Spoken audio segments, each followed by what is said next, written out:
Good afternoon, everyone. So yes, this is Achayo Baraka, and I'm really honored and privileged to be standing before you. Thank you for your time. I really don't take it for granted. Everything has been said about me professionally, but one thing that wasn't said is that I'm a mother of two amazing girls. And so when I'm not here, I will be busy raising children. So here I've been invited today to at least talk to you about the business aspect, because as much as Wakili is into the business law, remember he is authorized to practice in the United States and of course globally. But as an advocate, there are those bar exams that we need to have in different countries. So I will incorporate for him the aspect of business law back in Kenya. Why do we want to talk about business law in Kenya? Yet, we are here today because of immigration. People want to know, how am I going to leave this place for the States, for Qatar, for the United Kingdom, for whichever place you want to be. It could also just be Tanzania. As much as recently as you know, Samia Suluhu has passed a law that says it's more of limiting Kenyans in terms of the business that we can do in Tanzania. So, be it as it may, then it brings us to the question, why am I doing business law? For me, I have great belief that you might want your business to be known. People have dreams. Your business is not just going to be incorporated in Kenya only. As we incorporate for you here in Kenya, how are you going to make sure that you have a branch in the United States, in whichever place of the world that you want to be? Toyota Kenya, it's a subsidiary of the great Toyota. So how do I also help you as an advocate have your business beyond the walls of this jurisdiction of Kenya? Because as you know also, our laws are quite limiting in terms of how we are investing, especially in this economy right now. So for me, it's to help you think big. Know that you might not be able to move. You might not want to be moving as a person in terms of immigration, but how is your business moving from Kenya globally? Is that okay? So that's my purpose here today, just trying to give you the aspect of how you're going to understand what are the documents you need. So first and foremost, we are incorporating your business in Kenya. So the first thing you know, of course, have your names ready. They normally ask for around 3 names so that you can be able to place a reservation, a name reservation for whatever company you want to register. The names can be as limited as you want.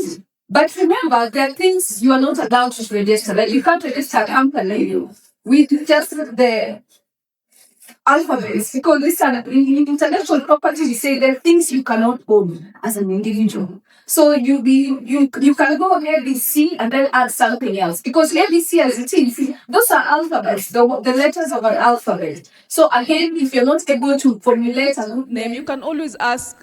That's when an advocate comes into place to tell you the names that might not be the correct names. Remember, University of Nairobi. Nairobi is a place. So Nairobi, you cannot purport to own Nairobi as a business. But how do we now bring in a name that you can merge with Nairobi so that we have the correct company name, so that at the company registry, your documents, your application process of a company is not stalled, simply because you do not know how to pick names for a company that you want to register. As a Kenyan citizen, you can register whatever type of business you want to do, so long as those businesses are not illegal. But any other business, you can be able to register. Now, let's look at you as a Kenyan citizen who wants to ensure that all your documents are ready. So that's when we go to the incorporation process, which is, do you have an e-citizen account? Do you know that nowadays, because of technology and all that, you don't need to go and line up at the company registry for you to be able to register a company? So ensure you have your e-citizen account. While there, the platform will be able to direct you to different platforms in terms of which business you want to register. Again, if you are not comfortable doing it in terms of IT, you can walk to Second Gong. I believe that's where the business registration services has been, their offices are located. You'll always find people there who are willing to help you. But still, they'll direct you back to the BRS platform, which has been linked with the e-citizen platform. Remember, business that were incorporated before 2017, now you are obligated to link it to the new system. So when you open your e-citizen account, someone will ask you, do you want to link your business?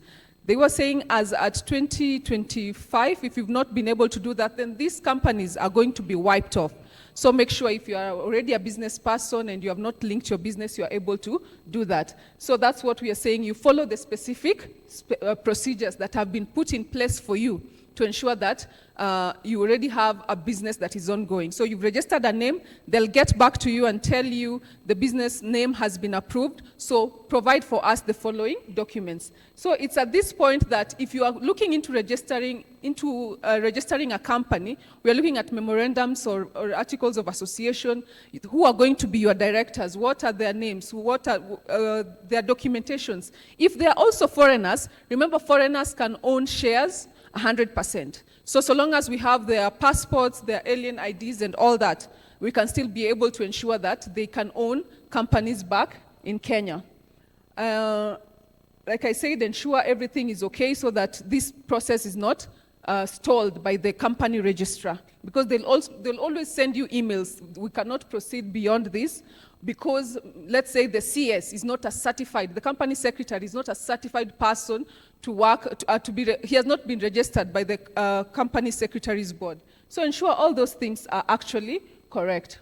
Then upon approval, if everything is okay, you'll be given a certificate of incorporation. Remember, every time you want to do any business, someone will always be asking, do you have a company? You'll ask yourself, why can't I just proceed to do business as an individual? Why are people interested in companies? You might think actually it's to their benefit, but to the other end, it's to their benefit. One thing about companies is that should anything go wrong, we normally say the company has something called a veil that you cannot lift. The moment you lift it, you have to substantiate Lois as a person from Lois Achayo and Company, right? So at least you're able to save your small assets so that when we are coming for you, let's say your company has been declared insolvent. How do we ensure that you also don't go under? At least you can still be able to feed your family. So suits or anything we are going to sue against the company and not against Lois as a person. So people will always want to prefer to work with companies as opposed to individuals. So if you're looking to go big, it's always advisable that you do not operate as an individual, even for your own protection, not just looking at it from, I'm now going to be paying taxes and all that. So that's what I was trying to explain in terms of name registration, legal documentation. When you're talking about the CR1, those are just terms of the company law. CR1, company registration, Form 1, Form 2, they'll be asking you for all those forms which provide different qualifications. Who are the directors? Where is this business going to be located? Where is the physical address? So that anyone who wants to search you, because the moment you come to me as a client and tell me you're working with this particular company, you want to know who are the directors of this company, who are the shareholders. So I can be able, a document like CR12 will provide for me all those answers as I'm undertaking my due diligence with regards to the business you want to do. And then remember, there are those now for foreigners. One thing you should know when it comes to owning land, you cannot own it as a foreigner. You're not a Kenyan citizen. The question that the government will be asking you, who are your local shareholders back here in Kenya? So as much as they are allowed to have these 100% shares generally, there are exceptions. Why are we doing that? You understand that Kenya is an agricultural state. So when it comes to owning agricultural land, we need to protect our heritage. That's why we are limiting it. First, they cannot hold an absolute property. They can only own a leasehold, which is 99 years. Right? So we are protecting our heritage as a country. Matters security. You can't let foreigners own security companies by themselves only. Why?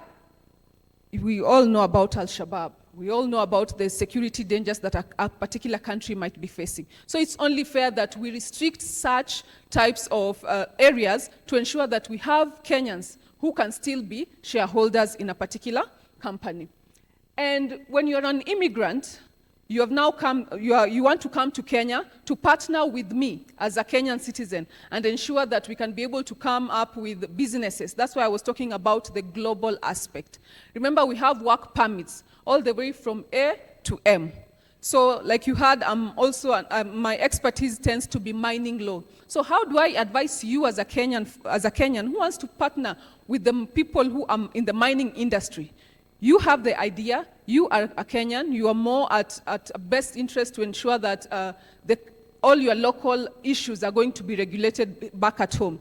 But your financier, who is coming from the United Kingdom, from Germany, how do you want to incorporate him? So we are going to apply for a work permit, the one for Group A, so that in this one, they are allowed to come and do mining, whether small scale or large scale. If they are coming to do matters to do with agriculture, that's class B. C is now specific professionals. If I'm a lawyer and I'm not from Kenya, but there's this company that needs lawyers who have a certain expertise, that apparently there's no lawyer in Kenya who has that expertise. Remember, the qualification is that when we'll be presenting our documents, are you sure there's nobody in Kenya who can do that job? That now makes this company want to hire someone from outside. So if we can find someone who can do that job, then you'll find that your registration will not be approved when you're trying to apply for an immigrant to come this side. If we are doing, and all those classes now continue to go up to when we get to M, and these are basically for refugees. And as you come here as an employee, you've now been contracted by Safaricom Kenya, coming all the way from a different country. You can be able to be on a work permit. And for you to now be able to transition from just a foreigner to a resident, you'll need 7 years, at least concurrent work permits for 7 years for us to transition you from a particular, from a foreigner to now a resident who can be recognized in Kenya. Remember, if you come with the UN visas, your family only comes in as dependents. So they cannot be able to work unless and until you now again have to apply for all these other work permits for them. So those are the things to consider when we are trying to do the inter-country flow. Because I believe also Kenya is a destination. As much as we are seated here and we are dreaming of this other country, there's also someone sitting in Uganda and is like, man, if I'm just able to, someone in South Sudan, if I can just be able to get to Kenya and do business, then I'll be in a good place. So these are some of the, when you have all these partners that you want to work with across Africa and they're looking at how do I also come to Kenya and partner with you so that we can be able to grow whatever business that you're doing. Especially right now, from the legal angle, I've seen the export of avocados, passion fruits. Those are industries that, as a country, we are blessed in terms of agriculture. So how do you get foreigners, how do you get investors into the country with work permits to be able to partner with you? And lastly, as much as you have registered all this company and you are good to go, we are asking you, are you complying? Are you tax compliant? So don't just pose at, I have a certificate of incorporation. The next thing an investor will be asking you, can I see that you've been paying your taxes? So ensure after that you also log into the KRA sector and ensure that you get your identification PIN number for your business. Now it's not for you as an individual. So that as you're filing returns both for Lois as a person and this company that Lois has registered as an entity. Why would you prefer a company over an LLP? Mostly in businesses, people prefer companies. But when you're in businesses which are more entrepreneurial, in terms of those investments and all that. But in terms of the professional aspect, the LLP is always the better option. And the issue is just with regards to taxation. At what point are you limited as an individual when it comes to filing your returns and taxes? I think and I believe that, of course, licenses, if you are in the mining, you also have to go to the Ministry of Mining and ensure you get a license, because I'll ask for your certificate of incorporation. Get that. Now, let me ask for your PIN. You are good. Now, do you have the license to do agriculture in Kenya? Did you go to the Ministry of Agriculture? You're providing education services. What does the Ministry of Education give you a license for you to be importing teachers from whichever country to this place?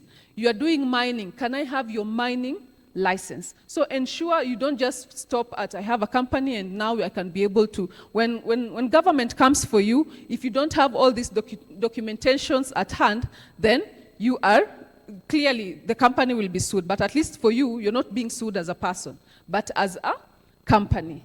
So I believe I was only to come in and try and shed more light in terms of the immigration aspect with regards to the business side. But that is for an investor or a business, an entrepreneur who is in Kenya and wants to take their business global. So that you also want to be this person who has hired people from whichever country to this place.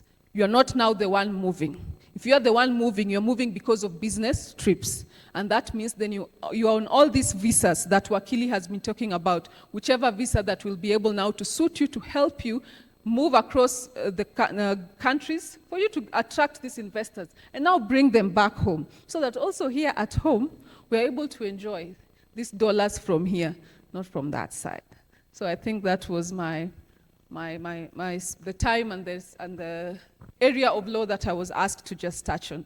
Thank you so much. Thank you. Let me try, before you move us on to the next phase, let me try and tie, the reason I brought Wakili here is twofold. One, from my experience, and believe me when I say this, if you're trying to build wealth, you're not going to build wealth through employment. So for those who are employed by companies, unless you are the CEO or the top notch, you're not building wealth.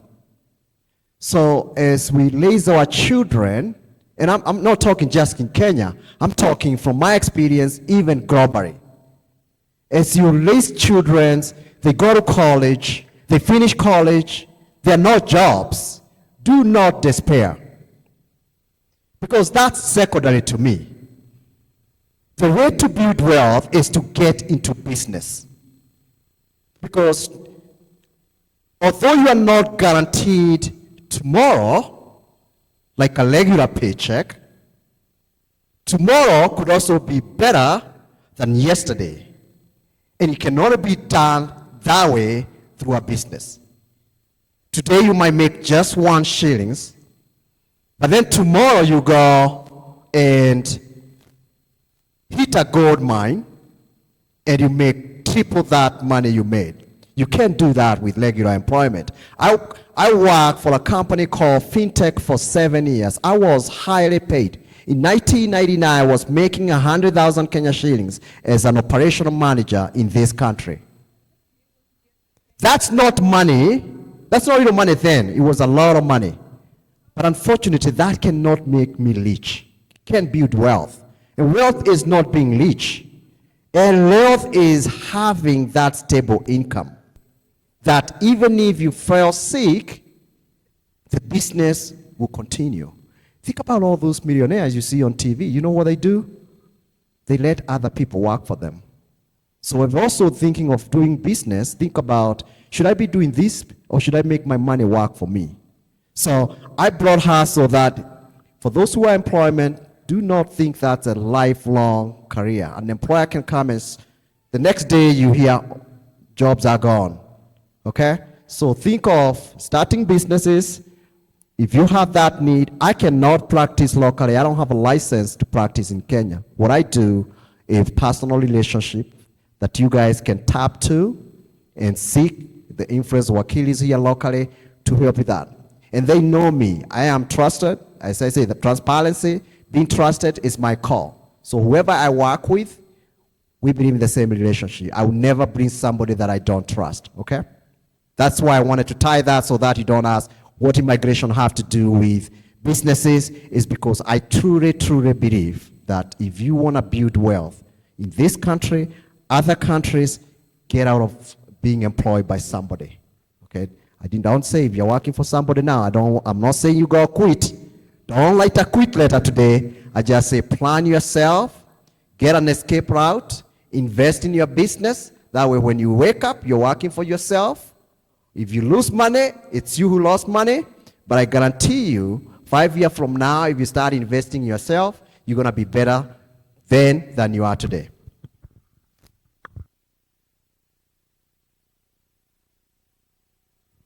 Thank you very much, Wakili. The audience have done really well because the moment Wakili was done speaking, they gave her a round of applause. I'm happy with that because I can tell that you guys are so keen and listening to these things. We are all going to build wealth, but we can't build wealth without information because I believe information is power. And that's what we are getting from our learned friends here. So there's a question for you, Wakili, on the presentation that you just did. I'm gonna let her ask the question. Hi, my name is Daisy. I have two questions from my friends here. Are there, apart from land, are there any other sectors in Kenya where foreign ownership is restricted? And the other question is, I've seen that the US, I don't know, minimum investment is $800,000 to 1.5. So when it comes to Kenya, is there a minimum capital investment required for foreigners? Okay, that's a good question. With regards to restricted areas, remember, I'm talking, even when I talk about land, I'm talking about agricultural land. And then I talked about security, the security sector. There's also the banking sector. Because again, remember, banks, most of the time, we are running the economy. So you wouldn't want to delegate that just purely to foreigners. So you would want the shareholders to also, we would want you to also prove you have local shareholders in that particular company. With regards to minimum capital, I believe, especially with those work permits I was talking about, the class CD, when you're trying to bring in people and you're making that application, the application form will cost you around 20,000. But the minimum capital that is normally around 100,000 in a year. So for us, we are not exorbitant and investor hungry because we don't want to chase investors in the smallest way possible. You know, America can behave the way it does because, after all, they can't survive without us. But for us, we still need the investors to keep coming. I even remember the other day, President Ruto, as he was stepping into office, he made it clear that the visas at the point of entry, just to ensure we are still attracting more business people into the country. So between 100,000 you can be able to, so long as you can show that for that 1 year, you have 100,000 at stake. I'm not sure whether it's in Kenya shillings or USD, that one I can confirm. You can be able to get that permit when you're applying for your employees or as you're coming in as an investor. Yes. Thank you very much, Wakili. And as we continue, I can see we are getting very good information, which I am sure we all need, because that is the reason why we are here.